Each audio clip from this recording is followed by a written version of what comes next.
한 주간 암송할 말씀을 봅니다. 대저 사람의 길은 여호와의 눈앞에 있나니 그가 모든 길을 평탄케 하시느니라. 잠언 5장 21절 말씀입니다. 우리 다 같이 하겠습니다. 시작. 대저 사람의 길은 여호와의 눈앞에 있나니 그가 모든 길을 평탄케 하시느니라. 잠언 5장 21절 말씀 한 번 더. 대저 사람의 길은 여호와의 눈앞에 있나니 그가 모든 길을 평탄케 하시느니라. 잠언 5장 21절 말씀. 아멘. 요한복음 13장 1절로 11절 오늘 본문의 말씀입니다. 169페이지입니다. 제가 가진 성경으로 169페이지. 우리 찾아서 한 절씩 교독합니다. 요한복음 13장 1절에서 11절. 6월절 전에 예수께서 자기가 세상을 떠나 아버지께로 돌아가실 때가 이른 줄 아시고 세상에 있는 자기 사람들을 사랑하시되 끝까지 사랑하시니라. 마귀가 벌써 시몬의 아들 가룟 유다의 마음에 예수를 팔려는 생각을 넣었더니 저녁 먹는 중 예수는 아버지께서 모든 것을 자기 손에 맡기신 것과 또 자기가 하나님께로부터 오셨다가 하나님께로 돌아가실 것을 아시고 저녁 잡수시던 자리에서 일어나 겉옷을 벗고 수건을 가져다가 허리에 두르시고 이에 대야에 물을 담아 제자들의 발을 씻기시고 그 두르신 수건으로 씻기기를 시작하여 시몬 베드로에게 이르시되 가로되 주여 주께서 내 발을 씻기시나이까. 예수께서 대답하여 가라사대 나의 하는 것을 내가 이제는 알지 못하나 이후에는 알리라. 베드로가 가로되 내 발을 절대로 씻기지 못하시리이다. 예수께서 대답하시되 내가 너를 씻기지 아니하면 내가 나와 상관이 없느니라. 시몬 베드로가 가로되 주여 내 발뿐 아니라 손과 머리도 씻겨 주옵소서. 예수께서 가라사대 이미 목욕한 자는 발밖에 씻을 필요가 없느니라. 온몸이 깨끗하리니라. 너희가 깨끗하다 나는 아니니라 하시니 이는 자기를 팔 자가 누구인지 아심이라. 그러므로 다는 깨끗지 아니하다 하시니라. 아멘. 오늘은 이후에는 알게 되리라. 오늘 예수님께서 말씀하신 7절의 말씀. 나의 하는 것을 내가 이제는 알지 못하나 이후에는 알리라. 그 말씀을 주제로 삼고 한번 말씀을 본문을 통해서 나누기를 원합니다. 못이 하나 있습니다. 못은 섬김의 지혜를 가르쳐 줍니다. 우리는 못이 되기보다 망치가 되고 싶어 합니다. 못이 되어 망치에게 늘 얻어맞는 것을 싫어합니다. 망치는 힘이 있습니다. 망치는 망치를 든 사람에게 권력을 줍니다. 망치를 든 사람은 못을 향해 망치를 내려치면서 희열을 느낍니다. 얻어맞은 못의 아픔을 이해하지 못합니다. 그래서 망치를 잡은 손은 무섭습니다. 한번 잡은 망치를 다시는 내려놓고 싶어 하지 않습니다. 이것이 망치 든 자의 악함입니다. 그러나 진정으로 위대한 일은 망치를 든 자에 의해서가 아니라 얻어맞은 못에 의해 이루어집니다. 신경득 시인이라고 하는 분이 망치 대신 못이 되고 싶다 하면서 이렇게 노래했습니다. 나는 망치보다 못이 되고 싶어. 얻어맞으면 얻어맞을수록 깊게 박혀서 어두움 속에 숨어서 짧게 또는 길게 받쳐주는 힘이 되고 싶어. 한 개 못이 되어 더러는 걸려주는 힘이거나 버티어주는 힘이 되고 싶어. 여러분, 망치의 인생이 좋으십니까? 못의 인생이 좋습니까? 보통 우리는 망치의 인생을 살려고 노력하는 그런 경향이 많이 있습니다. 그러나 오늘 성경은 망치의 인생이 아니라 모세의 인생이 좋다 말씀하고 있습니다. 믿으시기를 주의 이름으로 축원합니다. 아멘 했으면 이제 목같이 살아야 되는 거예요. 망치같이 살면 안 됩니다. 무엇을 생각해 보면 예수님이 떠오릅니다. 예수님이 그 손과 발에 박혀있던 못옷, 여러분 어떻습니까? 얼마나 큽니까?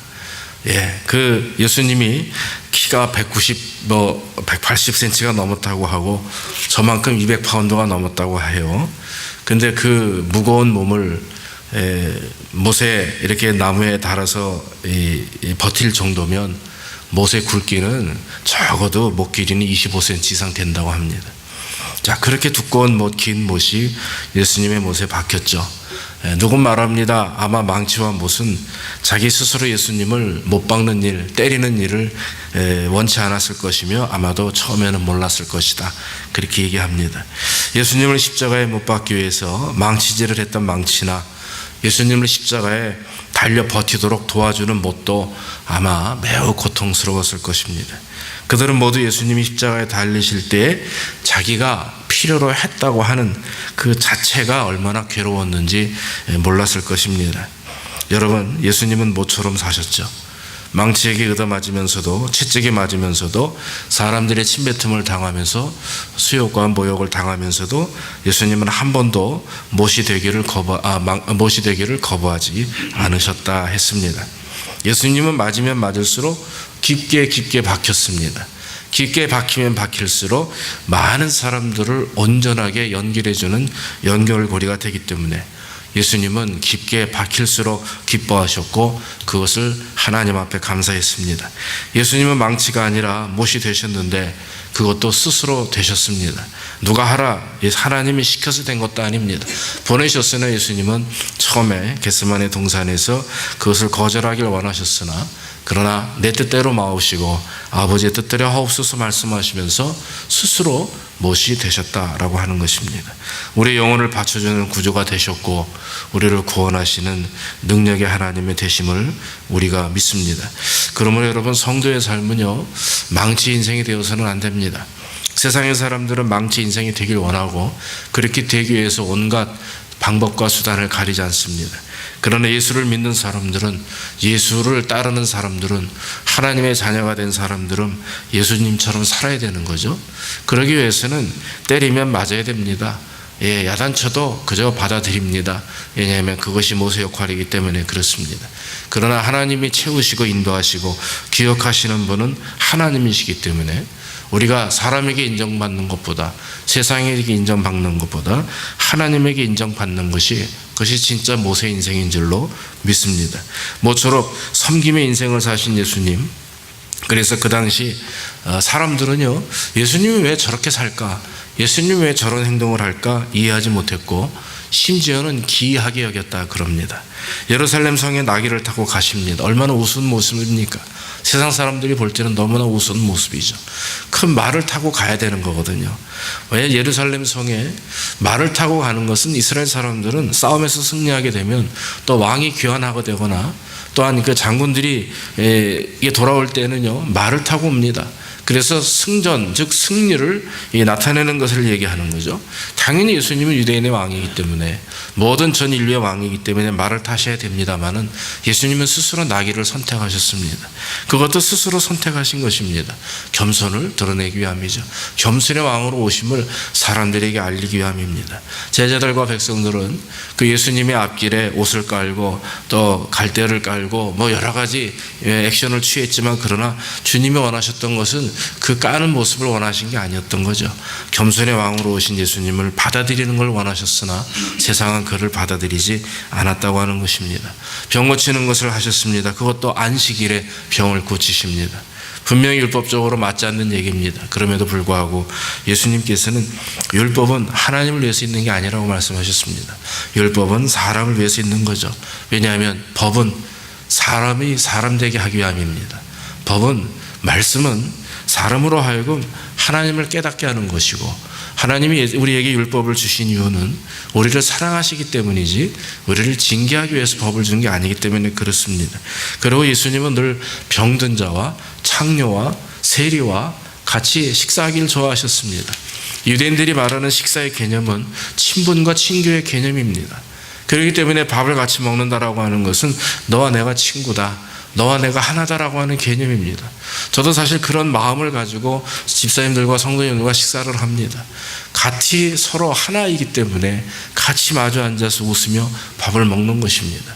그런데 병든 자들, 세리들, 창녀들, 죄인들, 그 당시 소외당하고 유대인들에게 개 돼지만도 못한 취급을 받던 그런 신분의 사람들임에도 불구하고 예수님은 그들을 찾아다니시면서 그들과 식사하시고 교제하셨습니다. 왜냐하면 겸손한 분이기 때문에, 먹과 같은 인생을 사신 분이기 때문에 그렇습니다. 그래서 오늘 예수님께서 십자가에 달리시기 전날 밤의 모습이죠. 제자들과 조용히 저녁 식사를 하시던 중에 갑자기요 일어나시더니 수건을 허리에다 딱 두르십니다. 그리고 제자들 일렬로 딱 앉혀놓습니다. 그리고 세수대야를 갖다 물을 잔뜩 뜨셔다가 거기다 물을 번갈아 가면서 그 제자들의 발을 씻기십니다. 처음에 우리 선생님이 왜 저러시나 몰랐죠. 그러다가 불쑥불쑥 이 다혈질입니다. 베드로, 뻑하면 먼저 얘기할 수 있는 사람이에요. 이 말 많은 베드로가 주님 왜 이러십니까? 왜 당신이 내 발을 씻으십니까? 그렇게 말씀을 하면서 발을 뺍니다. 도리에 맞지 않기 때문에 그래요. 어찌 감히 스승께서 제자의 발을 씻기십니까? 베드로 입장에서는 이해가 되지 않는 부분입니다. 그러나 여러분, 예수님은 말씀하십니다. 나의 하는 것을 내가 이제는 알지 못하나 이후에는 알리라 말씀하십니다. 그래도 여전히 베드로는요 자기 발을 씻지 못하도록 거부합니다. 그때 예수님께서는 한마디 야단하십니다. 뭐라고 야단하십니까? 지금 만약 네가 나에게 발을 씻지 않으면 이제 너와 나는 상관이 없다. 너는 내 제자가 아니고 나는 내 스승이 아니다, 이런 말이죠. 너랑 나랑 관계없는 것이다. 그 말에 깜짝 놀랍니다. 그러면서 베드로는 말합니다. 주님, 발뿐만 아니라 손과 머리까지도 다 씻겨주십시오. 그렇게 말합니다. 오늘 여러분, 이 말씀을 통해서 우리가 교훈을 얻는 것은, 우리가 저와 여러분들이 인생에 보면 삶을 살면서 많은 문제를 직면하게 됩니다.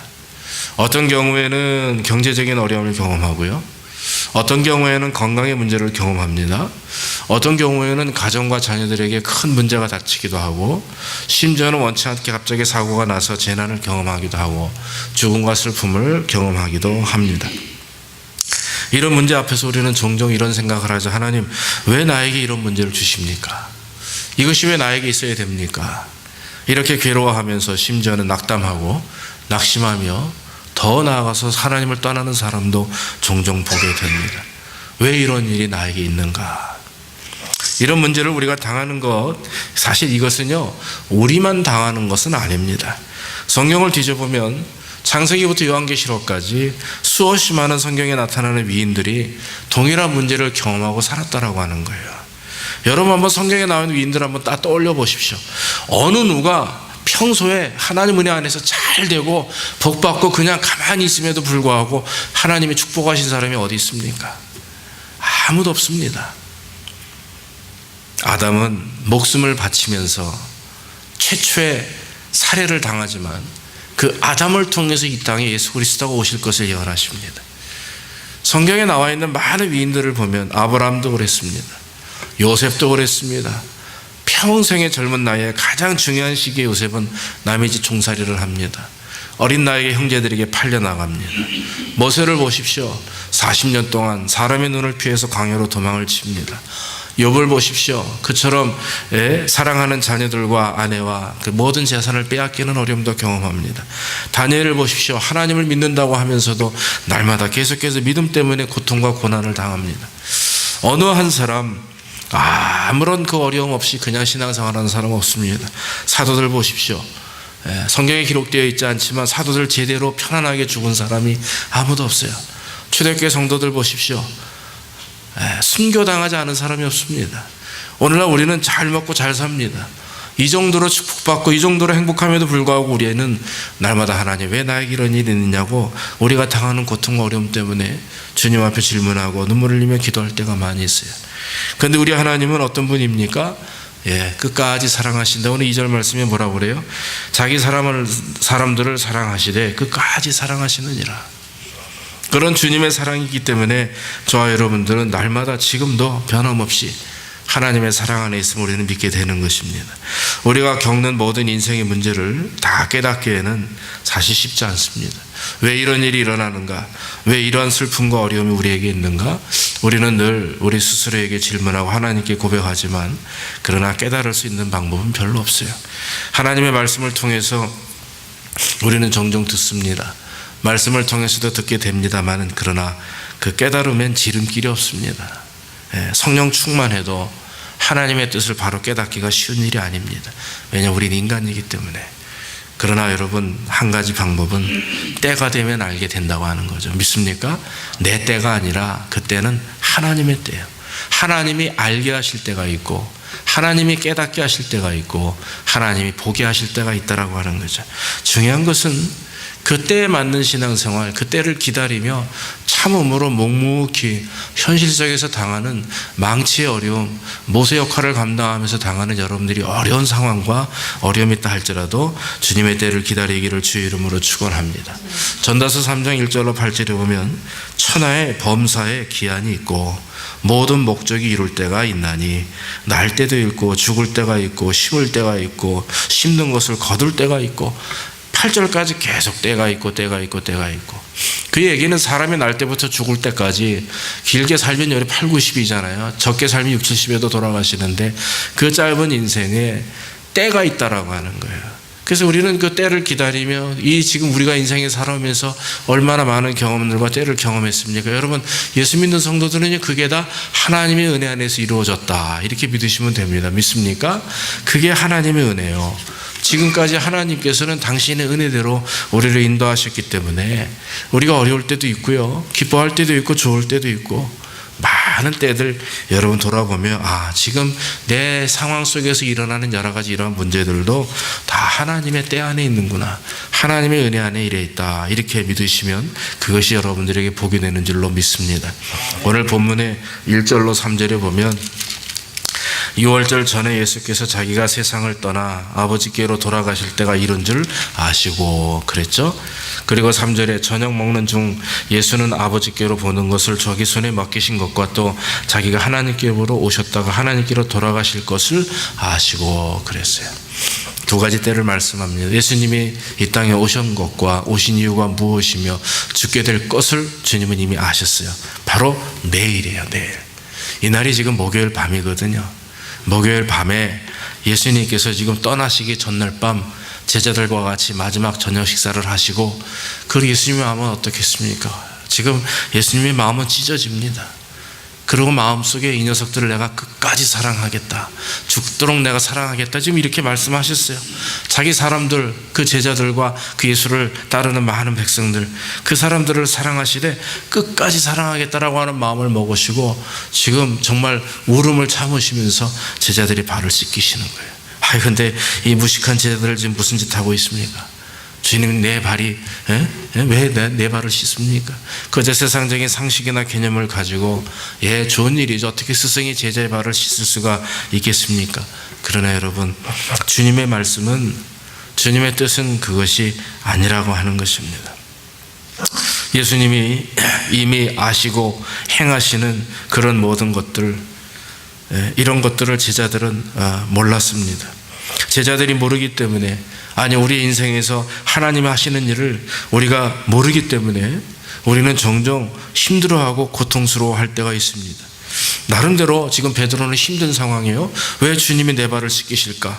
그러나 오늘 예수님께서 말씀하신 것처럼 내가 하는 것을 지금은 모르지만 때가 되면 이제 알 것이다 이렇게 말씀하시면서 예수님은 계속해서 제자들의 발을 씻기시는 것처럼 지금도 우리를 섬기시고 우리를 사랑하시고 우리를 이해하시고 우리의 말씀 가운데, 우리 가운데 말씀으로 역사하셔서 우리를 인도하시는 줄로 믿습니다. 사랑하는 성도 여러분, 우리는 모를 수가 있어요. 모르는 일이 얼마나 많이 있는지 몰라요. 왜 이런 일이 나에게 일어나는지, 왜 이런 고통과 슬픔이, 왜 이런 배신감과 이런 아픔이 나에게 일어나는지 우리는 모를 수가 있습니다. 모를 때가 너무나 많고 모릅니다. 그러나 주님께서는 분명히 알게 하십니다. 자연히 알 수 있도록 인도하십니다. 때가 지나가고 지나가면 어느 순간 그 때를 만나게 되면 주께서 이렇게 나를 인도하셨구나. 이것 때문에 주께서 그때 그렇게 하셨구나. 우리는 알게 되는 것입니다. 사랑하는 성도 여러분, 예수님의 마음이 어떻습니까? 지금 예수님께서는 정말 그 울음을 참으시면서 안타까움을 참으시면서도 제자들의 발을 씻기시는 겁니다. 당장 이해하지 못하고 어려움 속에 있지만 조금 시간이 지나면 왜 하나님께서 이렇게 하셨는지 알게 되는 것처럼 주님께서는 참고 인내하시면서 그의 제자들이 알게 될 것을 기대하며, 그리고 그 알게 되는 것은 앞으로 나흘이면 알게 되는 거예요. 내일 십자가에 달려 죽으시고 주일날 새벽에 부활하시는 그 예수님, 그 부활을 바라보며 그 다음 주가 되면 제자들이 부활하신 예수님을 만나게 되는 거죠. 그때가 되면 왜 예수님이 당신들의 발을 씻기셨는지, 왜 예수님이 그와 같이 십자가에 달리셨는지, 또 왜 예수님이 부활하셨는지를 알게 되는 것입니다. 그러므로 여러분, 주의 일은요, 주님이 우리의 인생 가운데 역사하시는 것은 성경 말씀대로 연합하여 선을 이루게 되어 있어요. 우리가 당하는 고통이 이것이 분명히 주님 안에서 이루어지는 것인 줄 믿게 되면 그것이 연합되어서 선으로 우리 안에서 일어나게 될 줄로 믿습니다. 주님께서 제자들의 발을 씻어주신 이유는 제자들에게 겸손의 본을 보여주시기 위함이라 합니다. 그렇게 살라고 주님께서 말씀합니다. 그러나 더 귀한 교훈이 있습니다. 그것은 지금은 이해할 수 없는 일이지만 이후에는 알게 된다라고 하는 그 말씀입니다. 우리가 경험하는 일들, 여러분, 필요 없는 일이 하나도 없어요. 다 필요한 일입니다. 다 있어야 되는 일입니다. 저는 요셉을 무척 사랑합니다. 전국에 가면 요셉 앞에 가가지고 물어보고 싶어요. 선생님, 왜 그동안 그 아픈 고통을 어떻게 이기셨습니까? 우리는 성경을 통해서 보면 그렇죠. 예, 요셉은 한순간도 하나님을 떠나지 않았습니다. 그런데 문제는 우리는 간단하게 있는 말씀이죠. 한순간도 하나님을 떠나지 않았다. 그렇지만 그러나 진짜 저와 여러분들이 그런 삶이 됐을 때 과연 하나님을 떠나지 않을 수 있을까 하는 말이에요. 형제에게 버림받고 누명 속에서 계속해서 수십 년 동안 감옥에 갇히고 남의 집살이를 하고 그러면서 결국에 극적인 어떤 순간에 그 때를 만났을 때 하나님이 그를 높이시는데 그 기간은 수십 년의 기간입니다. 40-50년의 기간입니다. 요셉이 애굽의 총리 대신이 된 이후에 그 슬픔과 어려움을 다 극복하고 그럼에도 불구하고 하나님을 떠나지 않았던 요셉, 결국 하나님이 그를 높이셔서 그 애굽의 총리 대신이 되게 하십니다. 그리고 나서는 그 형제들과 그 아비를, 야곱을 요셉 앞에 세우시죠. 요셉은 그들을 바라보며 울분을 참습니다. 얼굴을 보고 또 들킬까봐 뒤로 돌아가서 텐트 뒤에 가서 울다가 또 울음을 그치면 나와서 아버지와 자녀들과 형제들과 얘기하죠. 창세기 45장 5절과 7절에 보면 거기 이렇게 고백을 합니다. 자기 자신이 요셉임을 드러내놓고 난 후에 형제들과 아버지 야곱 앞에서 이렇게 얘기하죠. 하나님의 생명을 구원하시려고 나를 당신들 앞서 보내셨나이다. 하나님이 큰 구원으로 당신들의 생명을 보존하고 당신들의 후손을 세상에 두시려고 나를 당신들 앞서 보내셨나이다. 사랑하는 성도 여러분, 요셉은 고통과 고난의 시간을 헛되지 않았다고 하는 것을 그는 믿었습니다. 우리가 현실성에서 당하는 어려움과 고통이 이해되지 않습니다. 그러나 여러분요, 신앙생활을 상식적으로 하면은요, 신앙에 재미가 없어요. 오늘날 많은 저와 여러분들이, 신앙인들이 신앙생활을 상식적으로 하기 때문에 은혜가 없는 겁니다. 신앙생활은 그냥 상식적으로 내가 대충 이해되는, 행동할 수 있는 반경에서 신앙생활하는 것은 그것은 아무런 도움이 안 됩니다. 신앙생활은요, 순종이 있어야 되고 진정한 순종이 있을 때 기적이 일어납니다. 그러나 그 순종은 우리가 할 수 없는 순종을 하나님이 원하실 때가 있어요. 성경의 말씀을 보면 여러분, 예수님께서 예수님의 제자 베드로에게 발을 내놔라 그렇게 말씀하죠. 안 됩니다. 그래 내놔라 하시면서 말씀이 지금 내가 너를 씻지 않냐면 너와 나는 아무런 관계가 없다. 하나님이 우리를 사랑하시는데 그 사랑이 하는 모습을 보면 상식적인 사랑이 참 많아요. 일반적인 사랑이 많이 있습니다. 그러나 여러분, 부모가 자식을 사랑하는데 일반적으로 평소대로 사랑하지 않을 때가 있어요. 오히려 사랑을 우리에게 분노로 표현하실 때가 있고 심판으로 애정으로 표현하실 때가 있습니다. 왜냐하면 그렇게 하지 않으면 이 사람이 돌아서지 않기 때문에, 그렇게 하면 말을 듣지 않기 때문에 그럴 때가 있죠. 마찬가지입니다. 하나님 우리를 사랑하시는 표현이 여러 각도의 사랑이 표현이 있습니다. 여기 계신 한 사람은 한 사람마다 다른 모습으로 다른 각도로 하나님을 만난 경험이 있기 때문에, 어떤 경우에는 여러분들이 의도맞고 주님께 돌아온 사람이 있고, 어떤 경우에는 그냥 조용히 돌아온 사람이 있고, 저절로 돌아온 사람이 있고, 많이 있어요. 하나님께서는 각 사람마다 사랑하는 마음과 표현이 다 다르죠.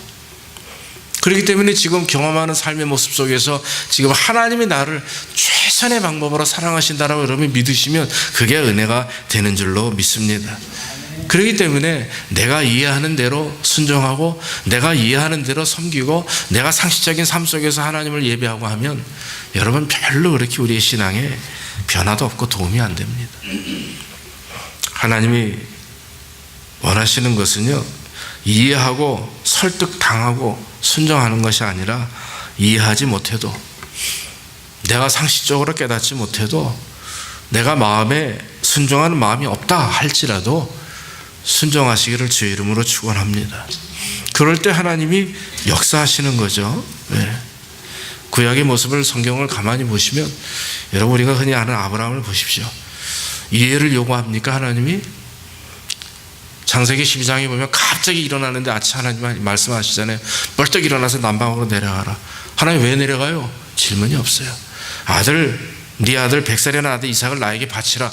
하나님 왜 바쳐야 됩니까? 대꾸가 있습니까? 네, 알겠습니다. 몰라요. 왜 그랬는지 모릅니다. 그러나 바치라 하니까 바치는 거죠. 비상식적이고 비현실적이지만, 그러나 하나님이 하라니까 하는 겁니다. 아들 이삭이 뒤에서, 아버지 오늘따라 왜 재물이 있는데 그동안 있었는데 오늘은 왜 재물이 없어요? 이거 가슴을 후비는 질문 아닙니까? 그렇다고 아브라함이, 야마 네가 재물이야, 하나님이 너 바치래, 이렇게 얘기합니까? 아니다. 하나님이 다 준비하셨다. 그 말을 하는 아브라함의 마음은 어떻겠어요? 아마 이 안이 막 그냥 창자가 썩을 겁니다. 속이 상하죠. 속으로 그럴 거죠. 하나님이 너 바치라 한다. 내가 너를 어떻게 낳았는데, 그래 하나님께서 약속하신 것인데, 100살에 낳은 아들인데, 그럼에도 불구하고 하나님이 달라 하시니까 다 드리는 거죠. 순종이라고 하는 것은 이게 순종입니다. 순종이라고 하는 것은 내가 이해되지 않고 상식적으로 비현실적이고 비상식적이긴 하지만, 그러나 하나님이 하라 하시니까. 오늘 베드로에게 예수님이 원하시는 건 그거였었어요. 내가 너를 설득하려고 네가 내 말에 설득을 당해서 순종하는 건 나 원치 않다. 이 상황을 지금 네가 알지 못하지만 내가 하라는 대로 넌 따르라. 그럴 때 여러분, 그냥 우리는 내야 하고 순종하시기를 주의 이름으로 축원합니다. 지금 여러분들이 당하는 삶의 어려움 속에서 분명히 하나님은 사인이 있으실 겁니다. 그리고 그 사인이 어떤지 알지 못하더라도, 하나님 알겠습니다, 이렇게 원하시면 제가 이렇게 하겠습니다. 화를 당하는 것은 그 사람이 당하는 것이고, 그 화가 결코 나에게 오지 않는 것이고, 화를 당함에도 불구하고 내가 그를 축복하게 되면, 원수를 축복하면 그 원수가 받지 않으면 그게 누구에게 옵니까? 축복이 다 나에게 오는 거예요. 그래서 우리는 원수를 사랑하는 말씀은, 또 나에게 상처를 주는 망치와 같은 인생들을 우리가 사랑하고 이해해야 되는 이유는, 그것은 그 모든 것들이 다 축복과 은혜가 다 나에게 오기 때문에. 그러므로 사랑하는 성도 여러분, 인생 속에서 현재 우리의 삶 속에서 잘 이해되지 않는 것들이 있다면, 여러분 납득하지 못하는 것들이 있다면, 여러분 하려고 하지 마십시오. 이해하려고 하지 마시고, 납득하려고 하지 마시고, 그저 주님 앞에 무릎 꿇고, 주님이 진짜 원하시는 일입니까? 그러면 내가 주 뜻대로 하겠습니다. 무조건 부정적인 생각을 버리고 긍정적인 마음으로 주님을 따라 순종하면 주께서 역사하십니다. 하나님을 믿는 자녀이고 하나님의 주권 속에 있음을 믿는다면, 우리는 이해하고 순종하기보다 그저 하나님 말씀이라면 순종하는 것으로, 그래서 그저 날마다 아멘으로 받아들이면 그 아멘이 현실 속에서 감사로 열매로 이루어지게 될 줄로 믿습니다. 사랑하는 성도 여러분, 지금은 잘 몰라요. 지금 왜 우리가 이런 상황을 경험하는지, 우리 교회가 왜 이런 모습인지, 우리 가정이 왜 이런 모습인지, 오히려 우리가 긍정적이고 축복스러운 모습을 보면서 기뻐하죠. 그러나 여러분, 잘 되는 것을 보고 기뻐하는 것은 어린아이 같은 신앙이에요. 그런데 여러분, 진짜 중요한 것은요, 잘 되지 않고 부정적이고 아프고 고통스러운데도 그 가운데서 하나님께 순종함으로 얻어지는 축복과 은혜가 있어요. 그게 진짜입니다. 그걸 자꾸 경험하고 그것을 훈련하고 그걸 맛보므로 감사와 기쁨을 누리는 자들은 두려움이 없어요. 그러나 늘 좋은 것만 감사하고 축복에만 관심이 있던 신앙인들은 어려움을 경험하게 되면요, 두려움을 경험하게 됩니다. 그게 문제라고 하는 거죠. 그러나 두려움 속에서도, 고통 속에서도, 아픔 속에서도 하나님 앞에 감사를 경험하고 그 안에서 감사를 외칠 수 있는 자는 분명히 그 고백대로 하나님이 축복해 주실 줄로 믿습니다. 만배나 축복해 주실 수 있어요. 그래서 우리는 우리 스스로 내 마음속에 하나님, 내가 납득되지 않아도, 이해되지 않아도 지금 내가 당하는 이 상황을 다 주님의 뜻으로 알고 믿음으로 받아들이겠습니다. 그렇게 믿으시고 주님께서 말씀하신 대로 하나님 앞에 순종하면 주께서 역사해 주시는 줄로 믿습니다. 모쪼록 여러분들의 삶 속에 날마다 기적적인 순종이 일어나기를 주의 이름으로 축원합니다. 기도하겠습니다. 아버지 하나님, 감사합니다. 오늘도 부족한 종을 통해서 하나님의 말씀을 증거할 수 있도록 인도하시니 감사합니다. 하나님, 예수님께서는 이 땅에 오셨고 또 우리를 사랑하시되 끝까지 죽기까지 사랑하시는 주님인 줄로 믿습니다. 오늘 제자들의 발을 씻기시면서 그 제자들이 깨닫지 못했고 왜 그러시는지 알지 못했으나 이후에는 너희가 알게 되리라 말씀하신 것처럼 지금 우리의 상황에 하나님, 이해할 수 없는 상황도 많이 있습니다. 왜 이런 어려움을 경험해야 되는지, 왜 이런 일들이 내 안에 일어나는지, 내 가정 속에, 내 사업 속에, 내 상황 속에 일어나는지 우리가 알게 됩니다. 기뻐하고 좋은 일들이 일어날 때 우리가 하나님께 감사하고 기뻐합니다마는 혹시 안 좋고 또 속상한 일들이 일어나면 우리는 눈물을 흘리며 주님 앞에 고백합니다. 그러나 주님, 우리가 무슨 일을 만나든 하나님 앞에 순종하게 하옵소서. 그 가운데 주의 뜻이 있음을 믿게 하옵소서. 하나님, 우리에게 아픔을 주고 상처를 주는 사람들이 있습니까? 사랑하게 하옵소서. 그 사랑이 우리에게 더 배가 넘치게 될 줄로 믿습니다. 예수님이 그와 같은 인생을 사셨사오니 우리도 주님 따라서 그와 같은 인생을 살 수 있도록 주여 복을 내려 주시옵소서. 감사하며 예수님의 이름으로 기도하옵나이다. 아멘. 우리 507장 찬송하시면서 예물 드리겠습니다.